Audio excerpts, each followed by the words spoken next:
दयाल जी महाराज की जय। बाबू जी महाराज की जय। अनमोल वचन। जिस प्रकार सोने के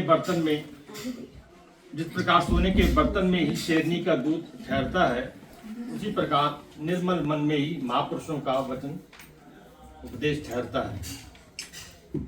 वचन नंबर 2, सद्गुरु की आज्ञा को श्रद्धापूर्वक हृदयंगम कर उस पर आचरण करने से ही भक्ति मार्ग में सफलता मिलती है। वचन नंबर 3, भ्रमर की दृष्टि उद्यान में कूड़े करकट के ढेर पर न पड़कर केवल पुष्प के सौंदर्य पर ही जाती है। गुरुमुख पुरुष को भी चाहिए कि दूसरों के सद्गुणों को देखे, उनके अवगुणों अथवा कमियों को न देखे। गुरु शब्द का श्रद्धापूर्वक नियमित रूप से अभ्यास करें। यह सकल कामनाओं को पूर्ण करने वाला है। वचन नंबर 5, भोगों की चाह करने वाले मनुष्य को 3 चीजें प्राप्त होती हैं: निराशा, दुख और नरक। भक्ति की चाह रखने वाले गुरुमुख पुरुष को भी 3 चीजें प्राप्त होती हैं: शाश्वत सुख, मानसिक शांति तथा मोक्ष। वचन नंबर 6, मनुष्य जिसका चिंतन ध्यान करता है उसके गुण उसमें आ जाते हैं।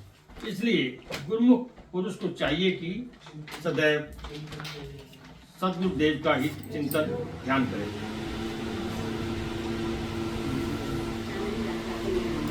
सद्गुरु परमार्थ का विषय अत्यंत गूढ़ एवं गुप्त है। महापुरुषों की शरण में अनेकों लोग जाते हैं और उनके प्रवचन उपदेश श्रवण करते हैं, परंतु परमार्थ का भेद सबके हाथ नहीं लगता। परमार्थ का भेद उसी के हाथ लगता है जो श्रोता इसके लिए योग्य, अधिकारी एवं सुपात्र होता है। इसलिए परमार्थ पथ पर चलने वाले जिज्ञासु के लिए यह जान लेना अत्यंत आवश्यक है, एक योग्य श्रोता में कौन कौन से गुण अथवा विशेषताएं होनी चाहिए। इन गुणों का वर्णन श्री रामचरितमानस में किया गया है। भगवान शिव जी एक योग्य श्रोता में विद्यमान गुणों का वर्णन करते हुए पार्वती जी के प्रति कथन करते हैं कि श्रोता सुमति, सुशील, सुचि, कथा रसिक, हरिदास, पाई उमा अति गोप्यमती, सज्जन करहि प्रकाश प्रकार। अर्थात हे उमा, सुंदर बुद्धि वाला, सुशील, पवित्र, कथा प्रेमी और हरि का दास, इन गुणों से युक्त श्रोता को पाकर सत्पुरुष अत्यंत गोपनीय रहस्य को भी प्रकट कर देते हैं। आइए इन गुणों पर जरा विचार करें। नंबर 1, पहला गुण जिसका वर्णन किया गया है वह यह है कि श्रोता सुंदर मति वाला हो, अर्थात श्रोता की बुद्धि शुभ विचारों वाली हो, भक्ति भावना, श्रद्धा एवं विश्वास से भरपूर हो। ऐसी बुद्धि में ही महापुरुषों का उपदेश सही उतरता है और ऐसी बुद्धि ही उनके उपदेश को ग्रहण करने के योग्य होती है। कुमति वाला मनुष्य महापुरुषों के उपदेश को ग्रहण नहीं कर सकता। नंबर 2, दूसरा गुण है सुशील होना, अर्थात श्रोता सच्चरित्र, सरल स्वभाव तथा सबके साथ सद्व्यवहार करने वाला हो, वह सबसे प्रेम करने वाला हो तथा उसकी वाणी में मधुरता हो, उसके मन में किसी के भी प्रति वैर विरोध, ईर्ष्या अथवा घृणा की भावना न हो। नंबर 3, तीसरा गुण जो सुपात्र श्रोता में होना आवश्यक है वह है शुचिमान होना। शुचि का अर्थ है शुद्ध, पवित्र, निर्मल। सुपात्र श्रोता का मन पवित्र एवं निर्मल होना चाहिए, ना ही उसमें छल कपट की भावना हो और ना ही वह दूसरों के छिद्र अथवा अवगुण देखने वाला हो। उसे भगवान श्री रामचंद्र जी के ये वचन सदैव स्मरण रखने चाहिए कि निर्मल मन जन सो मोहि पावा, मोहि कपट छल छिद्र न भावा। श्री रामचरितमानस सुंदरकांड। भगवान फरमाते हैं कि जो मनुष्य निर्मल मन का होता है वही मुझे पाता, अर्थात मेरी कृपा एवं निकटता पाता है। मुझे कपट और छल छिद्र कदापि नहीं सुहाते। नंबर 4, चौथा गुण जो श्रेष्ठ एवं पात्र होता श्रोता में होना आवश्यक है, वह है श्रोता का कथा रसिक होना। इसका भाव यह है कि वह महापुरुषों के वचनों को सावधान होकर श्रद्धापूर्वक सुनने वाला हो तथा संतों महापुरुषों एवं भक्तों की जीवन गाथाएं और भगवान की लीलाएं श्रवण करने में उसकी पूरी रुचि हो। जिस समय संतों भक्तों की कथाएं अथवा भगवान की लीलाएं सुनाई जा रही हो अथवा महापुरुषों के वचन हो रहे हो, उस समय उसका तन मन उसकी सूरत पूरी तरह तो श्रवण करने में लीन हो, इधर उधर न भटके, तभी वह अच्छा श्रोता समझा जाता है और तभी उसे पूरा लाभ मिलता है। जिसका तन तो वहाँ हो परंतु मन कहीं और भटक रहा हो, वह सत्संग के वचनों तथा कथाओं से क्या लाभ प्राप्त कर सकेगा? वह तो पूरा का पूरा रह जाएगा। परम संत श्री कबीर साहब जी का कथन भी है कि मन दिया कहीं और ही, तन संतन के संग, कह कबीर कोरी गरी कैसे लागे रंग। नंबर 5, पांचवा गुण जो एक पात्र श्रोता में होना आवश्यक है, वह यह है कि वह अपने को सदा भगवान का एवं महापुरुषों का दास समझे, अपितु दासों का भी दास समझे। तात्पर्य यह है कि वह अत्यंत विनम्र एवं दीन स्वभाव का होना चाहिए, उसमें लेश मात्र भी अभिमान नहीं होना चाहिए। भगवान शिव जी पार्वती जी के प्रति कथन करते हैं कि श्रोता को इन गुणों से ही देखकर महापुरुष सत्पुरुष इस पर प्रसन्न हो जाते हैं और फिर पाई उमा अति गोप्य मती सज्जन करे प्रकाश। ऐसे अधिकारी योग्य एवं सुपात्र श्रोता को पाकर सत्पुरुष परमार्थ के गुप्त भेद को इस पर खोल देते हैं, अर्थात इस प्रकार भजनाभ्यास करके आंतरिक पड़ावों अर्थात मंजिलों को पार करते हुए अनामी लोक तक सूरत को ले जाना है। यह सब महत्व भी बदला देते हैं। अतः पात्र श्रोता बनना है और महापुरुषों की प्रसन्नता के पात्र बनकर अपना मनुष्य जन्म सफल एवं सार्थक करना है।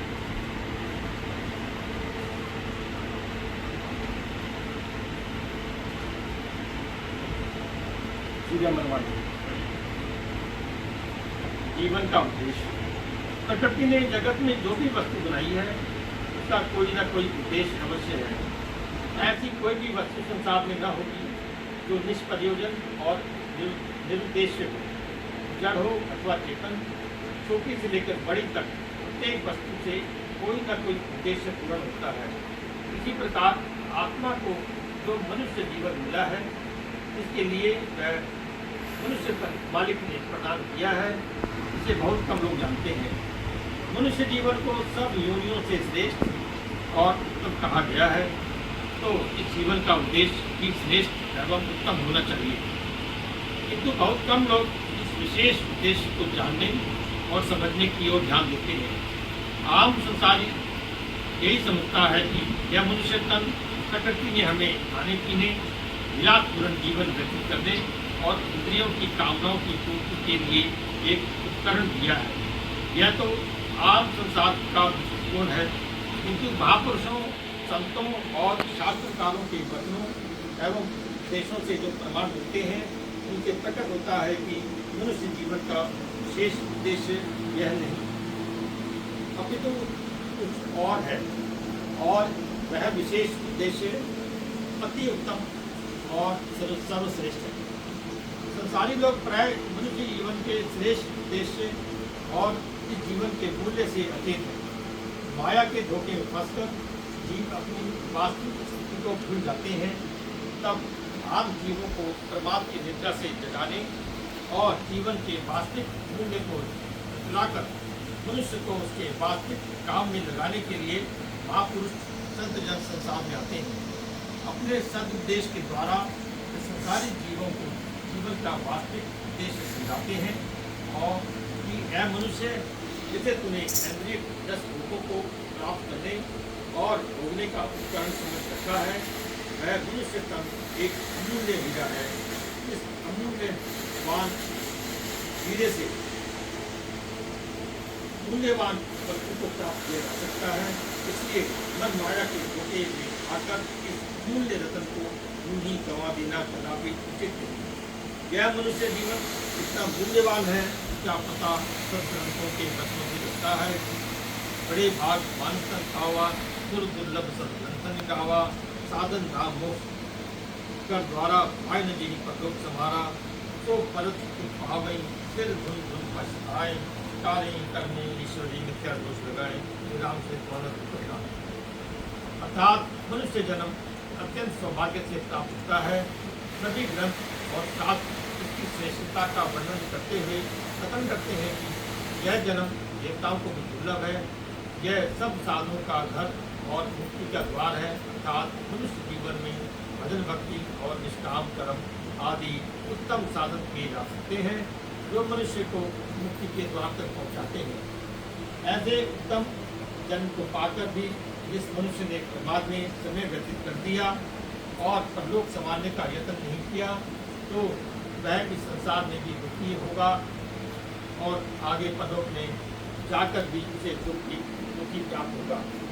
तब वह अपनी अज्ञानता पर सिर धुल धुल कर रोए और पछताएगा तथा समय पर भाग्य पर और ईश्वर पर मिथ्या दोष लगाएगा कि उनके कारण ही वह जीवन का वास्तविक लाभ प्राप्त न कर सका।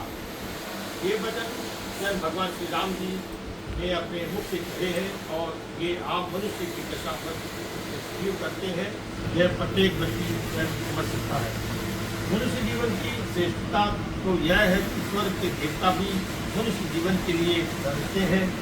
देवताओं को स्वर्ग के सभी सुख प्राप्त है, परंतु स्वर्ग के सुख भोगने के पश्चात उन्हें भी धरती पर आना पड़ता है और उनकी यही कामना होती है कि उन्हें भी मनुष्य जीवन प्राप्त हो, जिसमें भक्ति का साधन अपनाकर मोक्ष पद को प्राप्त किया जा सकता है। मोक्ष पद क्या है?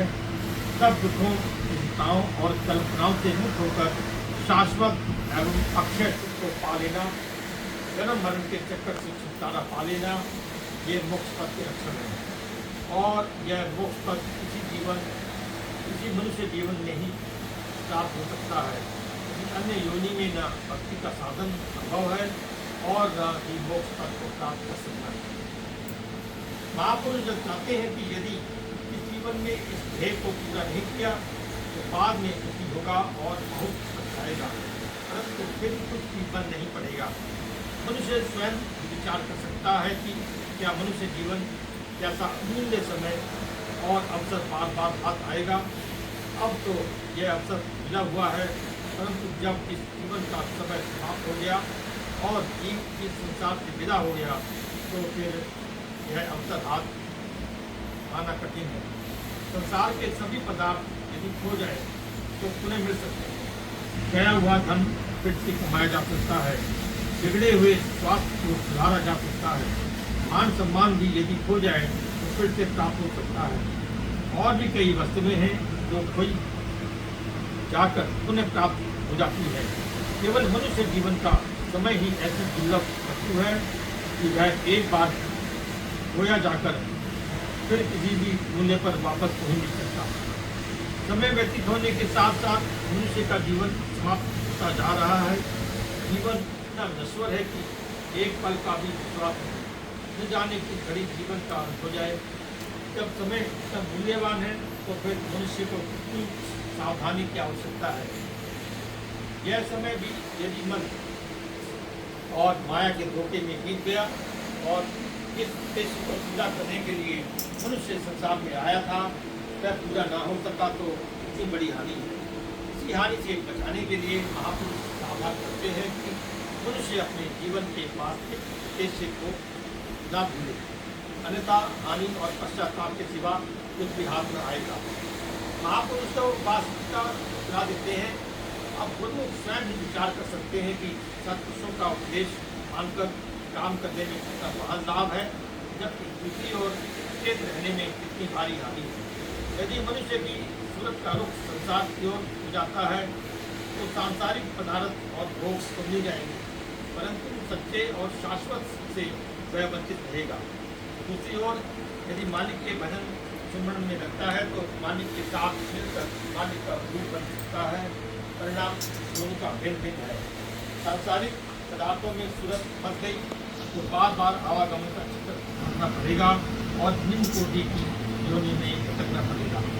इस दुख और परेशानी का भी कोई अनुमान है तो जीव को निम्न कोटि की योनियों में होती सकती है। इसकी तुलना में दूसरी ओर मालिक का मिलाप, मोक्ष पर जन्म मरण के चक्कर से छुटकारा और नित्य एवं शाश्वत सुख की प्राप्ति दोनों अवस्थाओं में कितना अंतर है। किंतु इस वास्तविकता का पता भी तभी लगता है जब मनुष्य को सत्पुरुषों के सत्संग का प्रकाश मिल जाए। संसारियों की संगति में तो मनुष्य की बुद्धि पर सांसारिकता का ऐसा गहन आवरण पड़ा रहता है कि इंद्रिय भोगों और शारीरिक सुखों के अतिरिक्त और कुछ सोचता ही नहीं।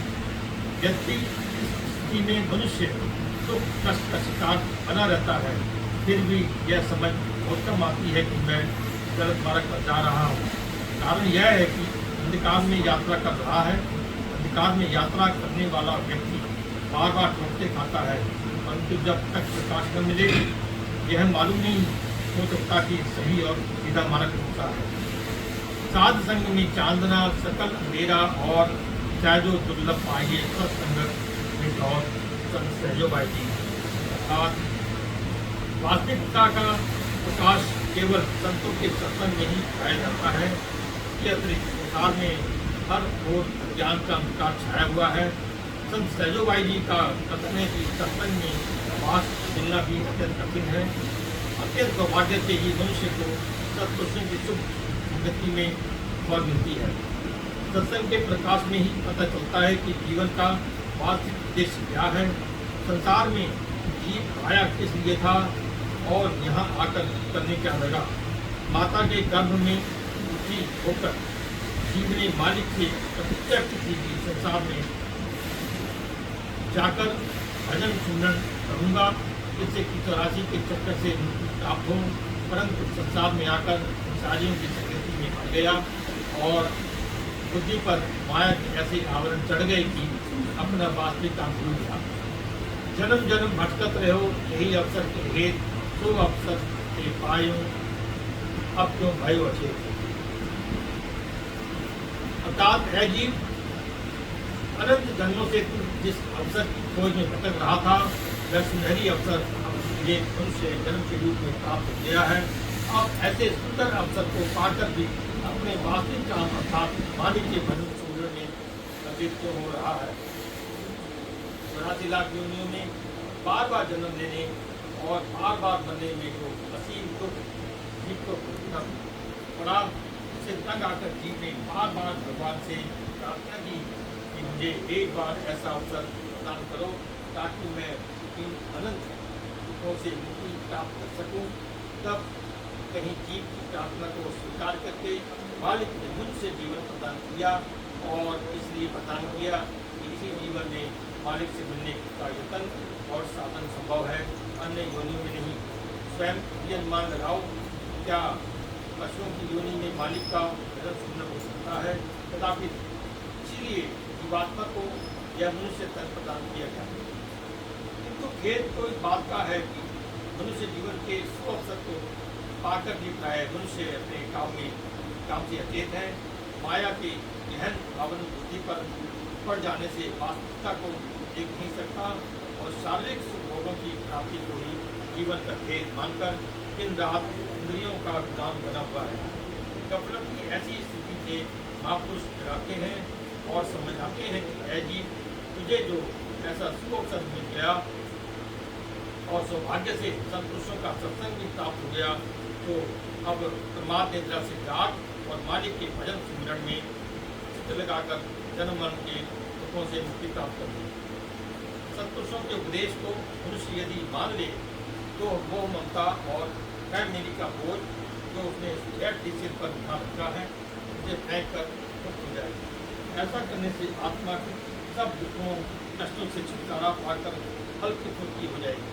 इसी का नाम मुक्ति है और इसी में वास्तविक सुख और आनंद है। इन सांसारिक पदार्थों को मन में बसा रखा है, वे सब अनित्य और साथ छोड़ देने वाले हैं।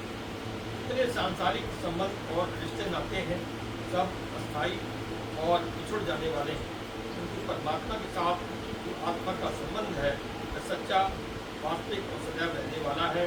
इसीलिए महापुरुष मनुष्य को बार बार उपदेश करते हैं कि अनित्य पदार्थों को चित्त में बसाने की अपेक्षा मालिक के सच्चे नाम को चित्त में स्थान दें। सांसारिक पदार्थ जीवन व्यतीत करने के लिए उपयोग में लाए जा सकते हैं, परंतु उन्हें चित्त में स्थान न दिया जाना चाहिए। महापुरुष इसके लिए उपयुक्त ढंग बताते हैं कि जग रहूं जब ते अलग रहूं, जोग जुगति की रीत पूनन हृदय नाम ते दाई रहो घर प्रीति संस्कृति। अर्थात संसार में बेशक रहो, परंतु संसार से अलग बने हुए रहो।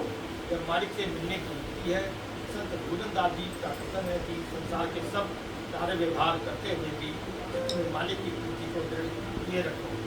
संसार में रहकर भी संसार से अलग रहने का भाव क्या है? उदाहरण के लिए नदी में नाव चली जा रही है और उसमें कितने ही लोग सवार हैं। यदि नाव पानी के ऊपर है तो इन लोगों को कोई भय नहीं, वे बिना किसी बाधा के नदी के पार जा पहुँचते हैं। तो नाव के केंद्र में यदि जरा सा छेद हो जाए और उसके द्वारा पानी नाव में भरने लगे तो उसके डूब जाने का भय है। उस स्थिति में यात्रियों का सकुशल किनारे पर सकना असंभव है। इसी प्रकार जो संसार में रहता हुआ और सांसारिक कार्य व्यवहार करता हुआ भी अलग थलग रहता है, अर्थात संसार को चित्त में स्थान नहीं बनाने देता, तो संसार के दुख, कष्ट, क्लेश आदि उस पर प्रभावकारी नहीं हो सकते और वह परमात्मा का सुमरण करता हुआ सुखपूर्वक जीवन व्यतीत करके और सागर के पार हो जाता है।